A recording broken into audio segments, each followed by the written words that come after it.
Welcome students. आज हम फिर वही से टॉपिक पढ़ने जा रहे हैं, measurement of national income by different methods. हमने इसमें पढ़ा था कि 3 मेथड से हम नेशनल इनकम को मेजर कर सकते हैं। तो पहला पढ़ा था हमने प्रोडक्ट मेथड, जिसको वैल्यू एडेड मेथड भी बोलते हैं। दूसरा आज हम पढ़ेंगे measurement of national income by income method. Income method मैं आपको पहले भी कहा था कि नेशनल इनकम को हम 3 तरह से मेजर कर सकते हैं। एक आ गया value added method. Value added method में क्या हो गया कि फाइनल गुड्स एंड सर्विसेज जो आउटपुट टोटल है उसको अगर उनकी प्राइस से मल्टीप्लाई करेंगे, जो टोटल आएगा वो आ जाएगा हमारे पास gross domestic product at market price. या हम निकाल सकते हैं इनकम मेथड से। इनकम मेथड हो गया कि जो हमारे फैक्टर्स ऑफ प्रोडक्शन के हैं उनकी सर्विसेज के लिए जो हमें पैसा मिलता है, उस इनकम को भी अगर हम टोटल करेंगे तो भी हमारी नेशनल इनकम कैलकुलेट हो सकती है। कि फैक्टर्स ऑफ प्रोडक्शन जो है हमारे पास, factors of production, land, labour, capital, profit, land, labour, capital, entrepreneurship,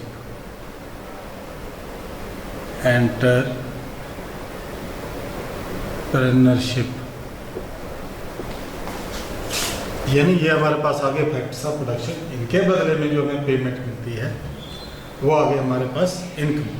तो इन सभी इनकम को जब हम टोटल करेंगे तो हमारे पास आ जाएगी नेशनल इनकम। तो नेशनल इनकम को एस्टिमेट करने के लिए हमें डिफरेंट स्टेप्स जो है इन्वॉल्व होते हैं। जैसे हमने वैल्यू एडेड मेथड में किए थे कि वो डिफरेंट स्टेप्स कौन से हैं। Different steps involved in the measurement of national income by income method। तो सबसे पहला जो स्टेप है इसमें आता है identification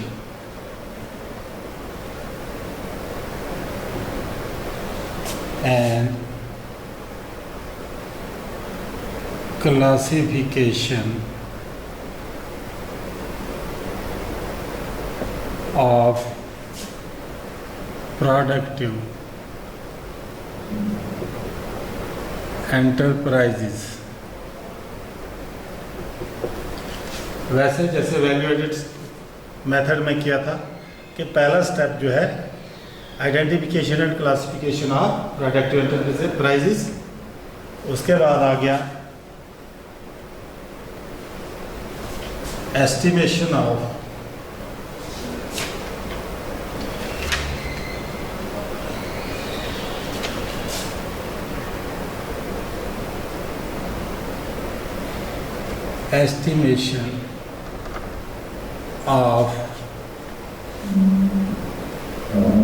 factor income.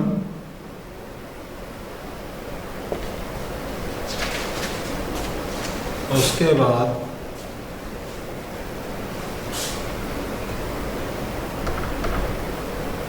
Net factor income from abroad.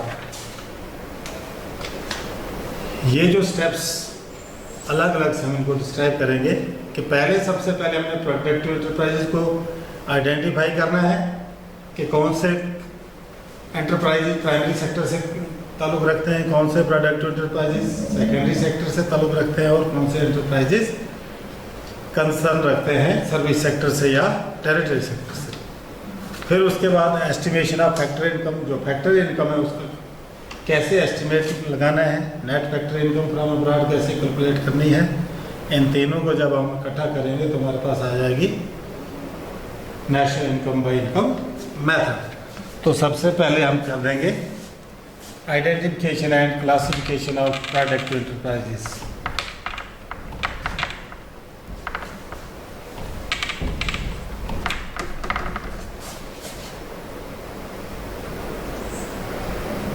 Income method,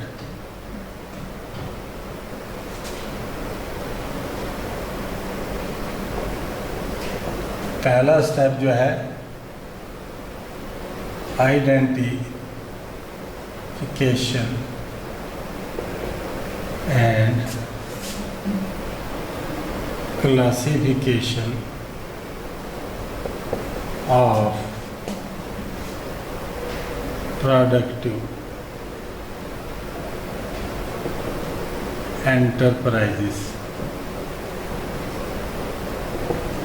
यानी इसमें सबसे पहले हम एक देखेंगे कि कौन सा प्राइमरी सेक्टर है। प्रोडक्टिव एंटरप्राइज प्राइमरी सेक्टर से ताल्लुक़ रखता है, सेकेंडरी सेक्टर है,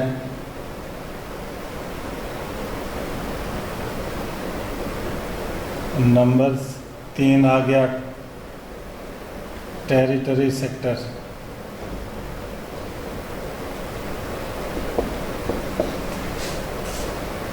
इसको हम मैन्युफैक्चरिंग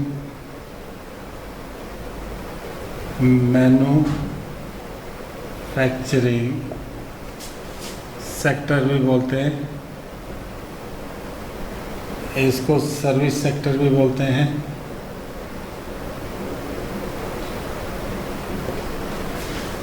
ये हमने पहले भी डिस्कस किया था कि प्राइमरी सेक्टर में जितने भी आ गया, एग्रीकल्चर अलाइड एग्रीकल्चर हो गया, लाइव स्टॉक हो गया, जिसमें जो हम ज़मीन के अंदर से तैयार करते पैदा करते हैं, उस प्राइमरी सेक्टर में आ जाता है। कि जैसे एग्रीकल्चर में आ जाता है, या एग्रीकल्चर में जितने का हार्टिकल्चर, सेरिकल्चर, पैसिकल्चर, एपीकल्चर, जितने भी कल्चर है सारे कि इस प्राइमरी सेक्टर से जो कंसर्न है एंटरप्राइजेस, उनको अलग से हम क्लासीफाई कर देंगे, अलग कर देंगे, आइडेंटिफाई कर देंगे। सेकेंडरी सेक्टर वालों को अलग से आइडेंटिफाई कर देंगे, टेरिटरी सेक्टर को अलग से आइडेंटिफाई कर देंगे। फिर उसके बाद जो है नेक्स्ट हमारा जो काम है क्लासिफिकेशन ऑफ दूसरा,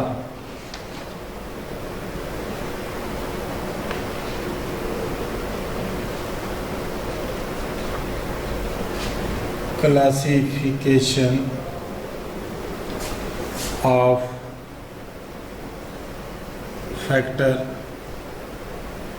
इनकम। तो फैक्टर इनकम को हम कैसे क्लासिफाई करते हैं? तो फैक्टर इनकम को कैसे क्लासिफाई करते हैं? नंबर 1 आ गया इसमें,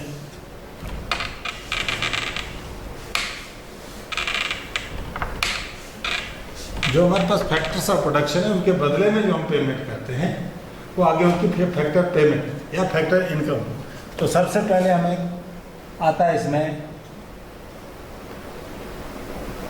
compensation of the employees.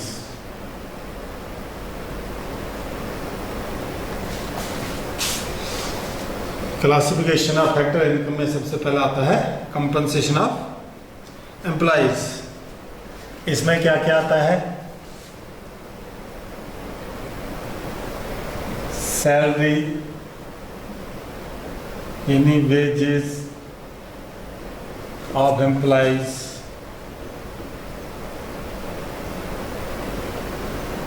National income को काउंट करते वक्त बाय इनकम मेथड। सबसे पहले हमने देख लिया कि जितने भी हमारे पास डिफरेंट एंटरप्राइजेस हैं उनको हमने क्लासिफाई कर दिया, आइडेंटिफाई कर दिया। पहले देख लिया कि ये कौन से सेक्टर से कंसर्न है, प्राइमरी सेक्टर वाला एंटरप्राइज है या सेकेंडरी सेक्टर वाला या टेरिटरी सेक्टर वाला। उसके बाद जब हम देखेंगे क्लासिफिकेशन ऑफ फैक्टर इनकम। तो फैक्टर इनकम में सबसे पहले आता है compensation of the employees. Compensation of the employees में आता है पहले सैलरी और वेजेज ऑफ एम्प्लॉइज, जो तनख्वाह एम्प्लॉइज को दी जाती है वो कंपनसेशन ऑफ एम्प्लॉइज में आता है। नंबर 2 जो नकद तनख्वाह वैसे दी जाती है। उसके बाद आ जाता है सेकंड, हम देते हैं एम्प्लॉइज को पेमेंट इन काइंड। कोई भी एम्प्लॉयर अपने एम्प्लॉइज को पेमेंट इन काइंड, एक तो कैश सैलरी देता है या वेजेस देता है, और साथ में payment in kind. Payment in kind का मतलब हो गया, हो सकता है रहने के लिए कोई हाउस दिया हो, कार दी हो, और कुछ ऐसे जिसके बदले में हम यानी पैसा नहीं देते हैं, और कोई फैसिलिटीज प्रोवाइड करते हैं, पेमेंट इन काइंड। ये भी कंपनसेशन ऑफ एम्प्लॉइज में आता है। Number 3 employees contribution to social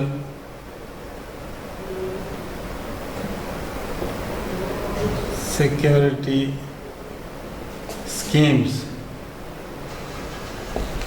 जैसे पीपीएफ, जीपीएफ वगैरह में एम्प्लॉय जो अपना पैसा डिडक्ट करता है वो भी कंपनसेशन ऑफ एम्प्लॉय में आता है। गवर्नमेंट भी एम्प्लॉइज के खाते में जमा करती है, तो उसको बोलेंगे employees contribution to social security schemes. या पेंशन ऑन रिटायरमेंट, रिटायरमेंट के वक्त जो पेंशन दी जाती है, तो ये सारे इंग्रेडिएंट्स आगे कंपनसेशन ऑफ एम्प्लॉइज। आपको क्वेश्चन पूछा जा सकता है what is compensation of the employees, तो आप बोलेंगे compensation of employees include salary of the employees, payment in kind, employees contribution to social security schemes और पेंशन ऑन रिटायरमेंट। आप देखेंगे कि जितने भी एम्प्लॉइज रिटायर होते हैं तो उनको बदले में पेंशन दी जाती है, मज़े से घर बैठ के लेते हैं। ये सारे एम्प्लॉइज की अपनी खुद की कमाई है, जो उसको बाद में रिटायरमेंट के बाद भी पेंशन की सूरत में मिलते रहती है। उसके बाद आ गया ये आ गया compensation of employees, estimation of factor income में। फिर दूसरा आ गया ऑपरेटिंग सरप्लस,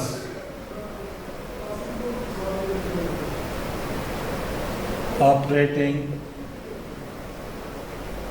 सरप्लस।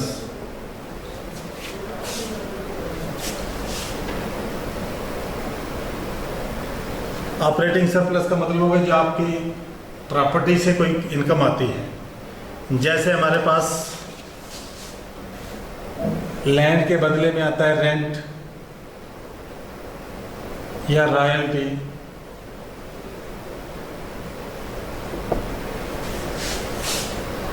या कैपिटल के बदले में आता है इंटरेस्ट, या एंटरप्रेन्योरशिप के बदले में आता है प्रॉफिट। ऐसे इनकम को क्या बोलेंगे? Operating surplus. उसी तरह से उसके बाद आता है number 3 mixed income. Mixed income का मतलब हो गया कि बहुत सारे लोग जैसे एंटरप्राइजेज वाले हैं, एंटरप्रेन्योर हैं, जो owner of the firm, industries, factories, वो अपनी लैंड, पर्सनल लैंड जो है, यानी पर्सनल लैंड, या अपने आप को वहाँ पे मुलाजम रखेंगे, या खुद का पैसा जो इन्वेस्ट करेंगे, लैंड, लेबर, कैपिटल, एंटरप्रेन्योरशिप, जो खुद का उसमें बिजनेस में इस्तेमाल करते हैं और बदले में उसका, लैंड के बदले में जो इसकी इनकम बनती है लेबर यानी अपनी जो जॉब है उसके बदले में जो उसको तनख्वाह मिलती है, या कैपिटल के बदले में जो उसको इंटरेस्ट मिलता है, तो उस या प्रॉफिट आता है लास्ट में। ये सारी चीज़ें जो आती है किसमें आती है? Mixed income. अगर ये हम किसी से लेंगे किराए पर तो हमें इसके बदले में रेंट देना पड़ेगा, लेबर के बदले में उसको तनख्वाह देनी पड़ेगी, कैपिटल के बदले में उसको इंटरेस्ट देना पड़ेगा, और कोई उसमें एंटरप्रेन्योरशिप है उसके बदले में उसको प्रॉफिट देना पड़ेगा। लेकिन जब खुद का किसी ने लगाया तो वो उसको खुद को मिलेगा जो रेंट, वेजेस, इंटरेस्ट, प्रॉफिट जो मिलेगा खुद को, उस इनकम को बोलते हैं mixed income. Mixed income of the employer, income of the entrepreneur. उसके बाद आ गया नंबर 3, एस्टिमेशन ऑफ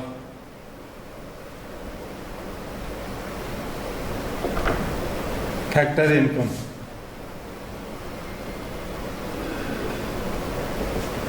अब फैक्टर इनकम की एस्टिमेशन कैसे हम इसको काउंट करेंगे, तो हम देखेंगे इसमें सबसे पहले net domestic product at factor cost that is equal to, इन तीनों को जब हम ऐड कर देंगे तो ये आ जाएगा हमारे पास net domestic product at factor cost, compensation of the employees plus operating surplus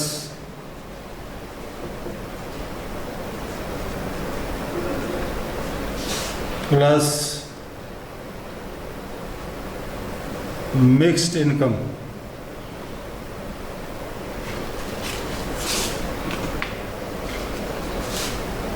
आप ऑपरेटिंग सरप्लस की जगह आप लिख सकते हो plus rent plus wages plus interest plus profit, अलग से लिख सकते हो। यानी ऑपरेटिंग सरप्लस की जगह हम इनको लिख सकते हैं।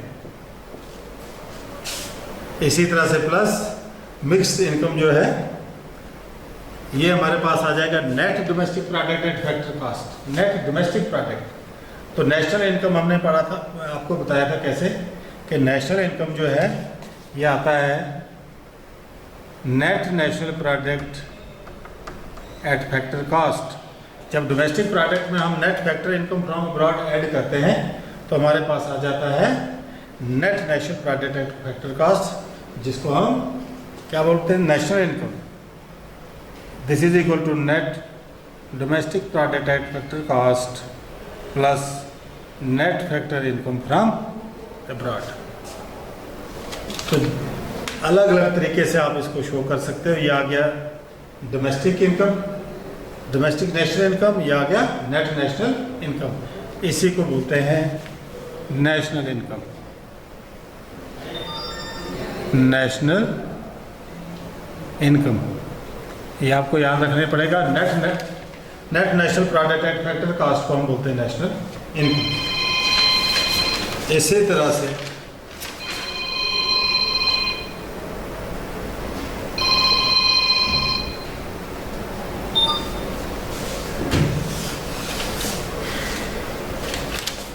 तो इस तरह से हम बाय इनकम मेथड जो नेशनल इनकम जो है कैलकुलेट कर सकते हैं। और इसमें आता है कुछ प्रिकॉशंस।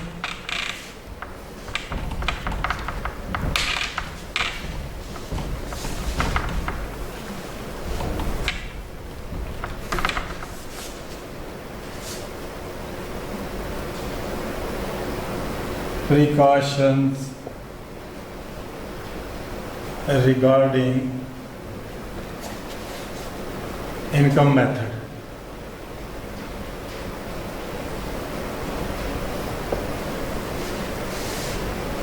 जब हम इनकम मेथड से नेशनल इनकम को मेजर करते हैं उसमें हमें कुछ प्रिकॉशन लेने की ज़रूरत है, कुछ सावधानी बरतने की ज़रूरत है। वो क्या है? इसमें सबसे पहले आ गया कि कौन सी चीज़ हमने नेशनल इनकम में इस्तेमाल इंक्लूड करनी है और कौन सी इनकम हमने इंक्लूड नहीं करनी है। जैसे imputed value of production,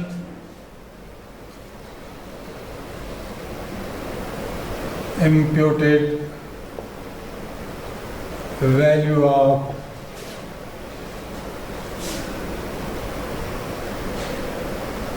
production of goods and services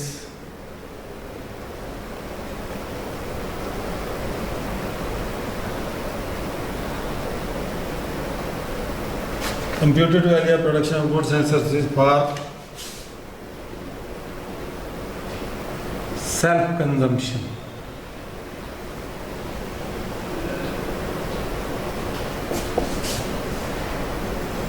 should be included। अपने कंजप्शन के लिए, लेकिन उस पर हमने जो वैल्यू कैलकुलेट कर दी है प्रोडक्शन की, तो उसको हमने इनकम में इसको शामिल करना है। और दूसरा आ गया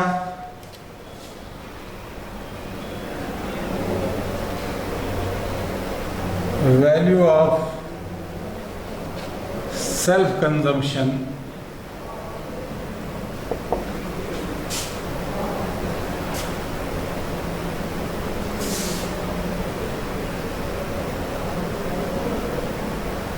should not be included। जैसे घर में कोई मदर काम करती है, उसकी इनकम को हम नेशनल इनकम में इंक्लूड नहीं करते हैं। जैसे मैं अपने बेटे को खुद पढ़ाऊंगा घर में, तो जो वहाँ से इनकम मुझे मिलेगी मैं उसको नेशनल इनकम में इंक्लूड नहीं कर सकता हूँ। या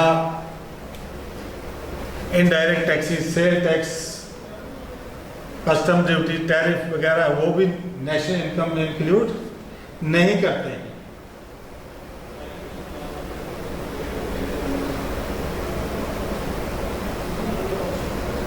क्योंकि हमने पहले से पूरी इनकम जो है उसको इंक्लूड कर लिया, उसके बाद उसमें टैक्स वगैरह पे करता है आदमी, तो इसलिए जो इनकम टैक्स वगैरह वो पूरे ग्रास सैलरी हमारे कैलकुलेट हो जाती है, तो इसलिए अलग से उसको काउंट नहीं करना होता है। उसी तरह से है ट्रांसफ़र अर्निंग्स, कोई ट्रांसफ़र अर्निंग जैसे मिलते हैं, गिफ्ट मिल गए, कंपनसेशन मिल गया, स्कॉलरशिप मिल गया, कहीं से मुफ्त में बिना काम करने के अगर कोई पैसा मिलता है, उसको भी नेशनल इनकम में काउंट नहीं करते हैं।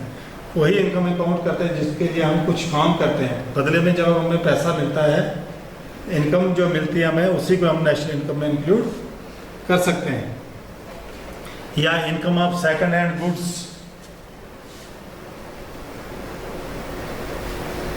इनकम ऑफ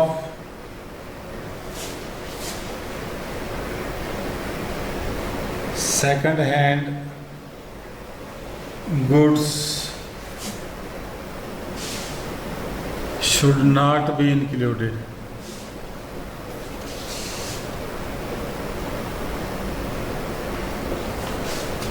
जो सेकंड हैंड कोई हमने अपने गाड़ी खरीदी और बाद में बेच देंगे, तो वो जो इनकम आएगी उसको हम इसमें इनकम में इंक्लूड नहीं कर सकते, क्योंकि ऑलरेडी उसकी इनकम जो है, जो एक बार पेमेंट की है, अदरवाइज हमें डबल काउंटिंग हो जाएगी, डबल एरर हो जाएगा कि दो जगह हम इसकी गिनती कर लेंगे।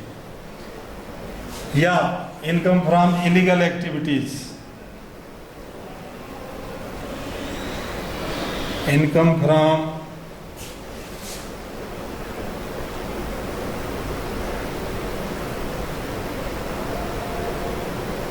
illegal activities should not be included in the national income। illegal activities कोई भी है, डकैती, गैम्बलिंग, थेफ्ट,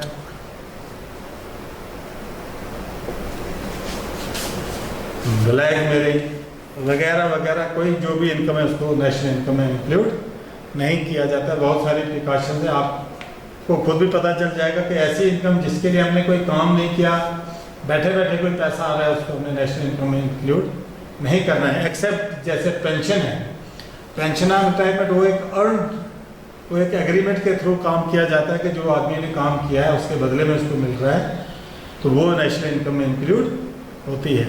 अदरवाइज बाकी बहुत सारी चीज़ें जो नेशनल इनकम में इंक्लूड नहीं है।